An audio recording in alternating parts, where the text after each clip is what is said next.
Bonjour à tous, c'est Cécile Albaret, bienvenue sur ma chaîne YouTube, la classe de Cécile. Aujourd'hui, on va travailler sur le tracé du quadrillage. On avait vu lors de vidéos précédentes la représentation du quadrillage, un travail très important à faire absolument avant le tracé. Aujourd'hui, place au tracé du quadrillage. Alors il faut savoir qu'au moment du tracé du quadrillage, il y a un ordre particulier à respecter. L'enfant va d'abord faire les traits verticaux et ensuite les traits horizontaux. Ou l'inverse, d'abord les traits horizontaux et ensuite les traits verticaux. L'enfant ne va pas tour à tour changer, passer de l'un à l'autre.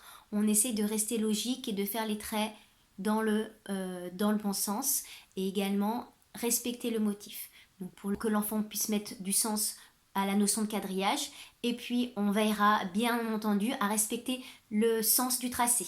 Donc pour tracer le trait vertical, l'enfant partira bien d'en haut et ira jusqu'en bas, et sur sa feuille, il commencera bien à gauche pour aller petit à petit vers la droite. Pour le trait horizontal, ça sera également à respecter. Il devra prendre donc son feutre par exemple, tracer de la gauche vers la droite en commençant du haut de la feuille pour aller vers le bas.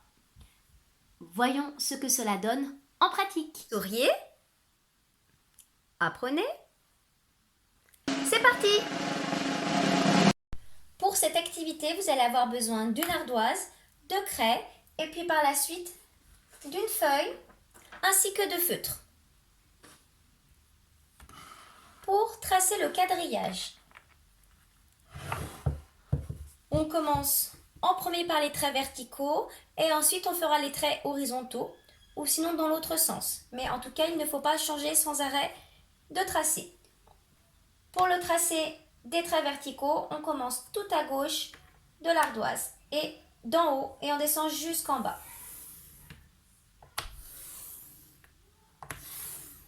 En haut et je descends. En haut et je descends. J'ai tracé tous les traits verticaux de la gauche vers la droite. À présent, je vais passer aux traits horizontaux. Je me mets en haut. Je commence à gauche et je vais vers la droite. À gauche, vers la droite. Et je descends jusqu'en bas de l'ardoise. Et voilà, je viens de réaliser un quadrillage sur l'ardoise. Je peux changer de couleur à chaque trait également. Donc, j'efface le quadrillage. Votre enfant peut le refaire à plusieurs reprises, bien évidemment.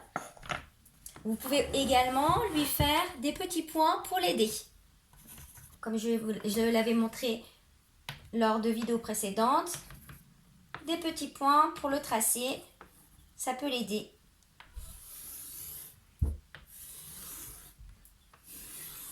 Et puis pareil pour les traits verticaux.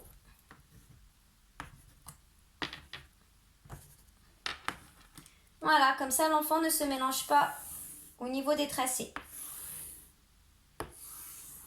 Voilà. Passons maintenant à la deuxième activité avec la feuille. Donc, comme vous pouvez le constater, j'ai déjà réalisé des points en haut pour le tracé des traits verticaux et des points à gauche pour le tracé des traits horizontaux. Donc c'est la même procédure. Je me mets en haut et je descends jusqu'en bas pour faire le trait vertical. Je m'applique, je prends mon temps, le trait doit être bien droit. En haut et je descends. En haut et je descends. Et dans l'ordre, de la gauche vers la droite. Ensuite, je passe aux traits horizontaux. Toujours en haut, à gauche et je vais vers la droite.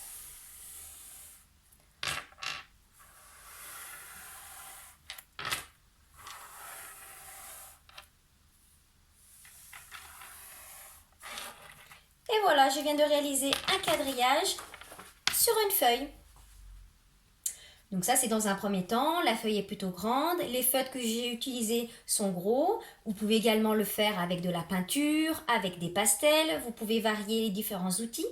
Et puis, par la suite, vous pouvez complexifier le travail en demandant à votre enfant, comme ceci, de réaliser des petits quadrillages. Des quadrillages dans chaque case du grand quadrillage. Vous pouvez également demander à votre enfant de réaliser un petit motif dans chaque case, par exemple un rond. Et voilà pour l'activité sur le tracé du quadrillage.